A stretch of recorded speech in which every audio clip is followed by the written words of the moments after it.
Dustin Johnson is favored to win the FEDEX St. Jude Classic, which begins on Thursday, June 9th. This is the last tournament before the upcoming U.S. Open, and most of the top golfers in the world are taking the week off. Johnson is the only player ranked in the top 10 in the latest world rankings, and that is reflected in the odds, with Johnson listed as the 7-1 favorite. Brooks Koepka is the second choice at 12-1, while Phil Mickelson is at 14-1. Looking at the top contenders, you have to start with Dustin Johnson, as he is the only top 10 player in the field this week, and he is a former winner of this event. The problem in taking Johnson is that he simply cannot make putts when he needs to.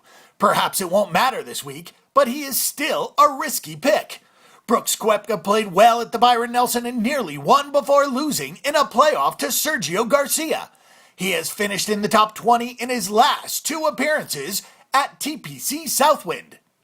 There is no question that Phil Mickelson likes Southwind, as he has 3 straight top 15 finishes at this event, including a tie for third last year. He played pretty well last week at the Memorial, and he could be a threat to win this week. Ryan Palmer has 3 top 25 finishes in his last 4 starts, including a third at the Dean and DeLuca event. He tied for third in this tournament in 2012, and he was 4th in 2013.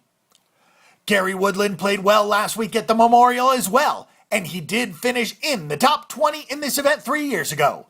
Harris English won this event 3 years ago, and he was second at Colonial recently. Kyle Reefers has been on the leaderboard in recent events, and with a relatively weak field, he could contend. This event takes place at TPC Southwind, which is a par 70 that measures 7,239 yards. Dustin Johnson won the event in 2012, and he is the solid favorite to win this year.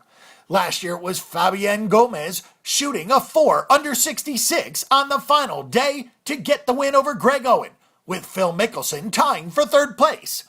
Playing at the St. Jude Classic has never been a good idea for those playing in the upcoming U.S. Open, as no player has ever won on the PGA Tour the week before the U.S. Open and then won the U.S. Open. For our picks and predictions on this event, Johnson might win, but we're tired of seeing him miss putts every week, so we'll go with Brooks Koepka at odds of 12-1 as our top choice. We'll also take Ryan Palmer at 20-1 and Danielle Berger at 25-1 for long shots.